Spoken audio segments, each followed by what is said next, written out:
En la Tierra hay un mamífero que desde sus comienzos, hace tal vez 1.000.000 de años en África, se ha extendido por todo el planeta. Es un mamífero terrestre, pero que siente una profunda y casi unánime atracción por el mar.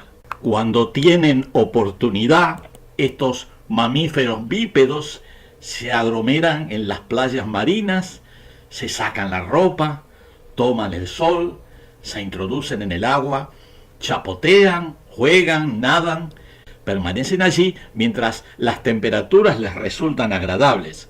Son los seres humanos. A la cultura tecnológico-industrial le costó bastante trabajo desarticular el paradigma patriarcal bíblico acerca del origen de la especie humana. Años de desinformación y autoritarismo religioso crearon una cultura sin espíritu crítico que se resistió duramente a dejarse sustituir.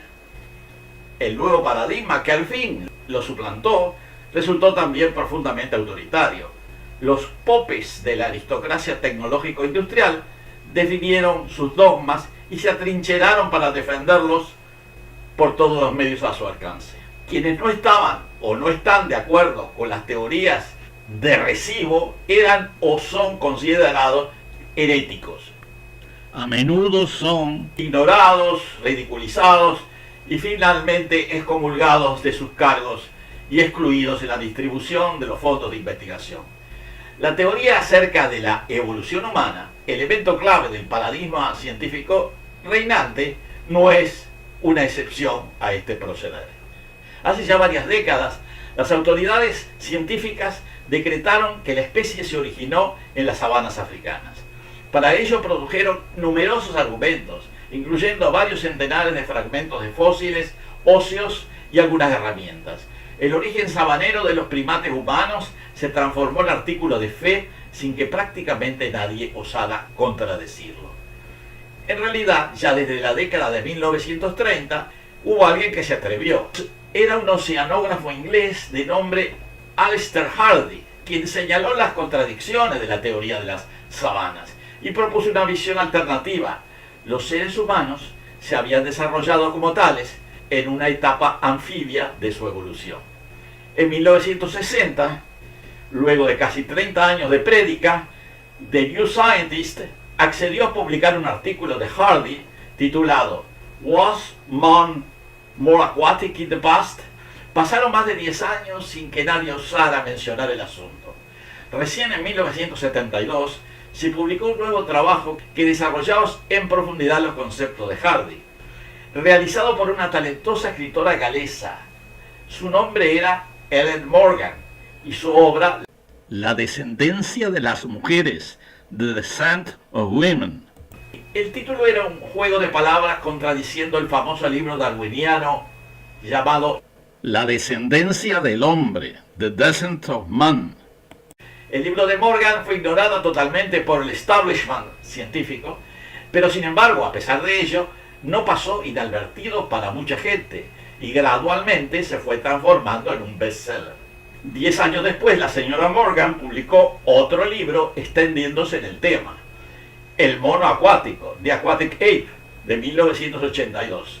Luego siguieron Las cicatrices de la evolución, The Scars of Evolution, El mono acuático, hecho ficción, The Aquatic Ape, Fact of Fiction, y La descendencia del niño, The Descent of the Child. Todos los trabajos de Ellen Morgan tuvieron gran éxito en el público. Los argumentos de la teoría del mono acuático son contundentes. Los humanos somos muy diferentes a los animales de la sabana y en cambio tenemos muchas afinidades con los mamíferos anfibios. Al igual que los mamíferos marinos, tenemos muy poco pelo en el cuerpo. Poseemos 10 veces más grasa que los otros primates e incluso más al nacer. A diferencia de la grasa común en otros simios, la nuestra es grasa subcutánea que forma parte de la piel y se desprende con ella. Se trata del tipo grasa blanca o white fat, que no suministra energía inmediata y sirve más bien como aislamiento térmico. También sirve para ayudar a flotar, como en los mamíferos acuáticos. Para el desarrollo cerebral requerimos ciertas sustancias que especialmente se encuentran en los peces y mariscos. Por ejemplo, el ácido eicosanoico, Dilapidamos nuestra agua interior a través del sudor. Tenemos un gran número de glándulas sudoríparas y de las lágrimas saladas que son inexistentes en los otros primates. Practicamos el sexo frontal, como las focas y los cetáceos. Podemos contener la respiración por varios minutos, cosa que no ocurre en ningún otro simio. Y nadamos instintivamente al momento de nacer. Por otra parte, nuestras enfermedades y parásitos específicos requieren fases acuáticas para desarrollarse, y el bipedalismo que nos caracteriza, que no se encuentra en ningún otro animal de la sabana, ni en ningún otro primate, excepto nosotros, es fácilmente explicable si imaginamos una existencia en las aguas poco profundas de las orillas marinas o lacustres. Uno de nuestros puntos débiles es precisamente aún hoy, la columna vertebral, que debe soportar con dificultad el peso del cuerpo erguido en condiciones terrestres. En el ambiente original acuático, ese peso disminuye considerablemente y el esfuerzo requerido para mantenerlo erecto es mucho menor. O sea, que esta no es solo historia de una inteligente y tenaz investigadora y escritora, sino también la historia de una clase de académicos dogmáticos, clasistas y machistas, que desde hacía tiempo habían decidido que los humanos se habían originado en las sabanas africanas, separándose en ese momento de otros primates, como los chimpancés y los gorilas, utilizando como argumento el rol de varón como cazador que lo empujaba a correr atrás de sus presas y poco más. La vulnerabilidad de la mujer y los niños no aparecía en su enfoque antropológico. Por el otro lado, los argumentos de la teoría del primate acuático son muy fuertes. Como decía, a diferencia de los mamíferos terrestres, los humanos nacemos y crecemos desnudos, sin pelo que nos cubra el cuerpo, y caminamos en dos patas. Los paleoantropólogos nunca han ofrecido una explicación convincente para estas características de nuestra especie. Estos rasgos se explican muy bien si imaginamos una especie de primates que se desarrollaba a orillas de los lagos, ríos y mares, podríamos decir semianfibios, que determinó que perdieran la pelambre para nadar mejor, sustituyendo el pelo por grasa subcutánea, y que caminaran en dos patas para adentrarse en el agua con la cabeza afuera.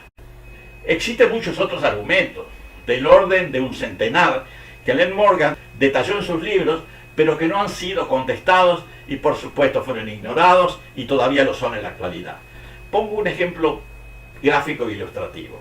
Imaginemos que un niño de 6 o 7 años le mostramos un video con imágenes de primates, por ejemplo, chimpancés o gorilas por un lado, y por otros seres humanos sin ropa, digamos desnudos o semidesnudos, en la orilla del mar, y les preguntamos las diferencias.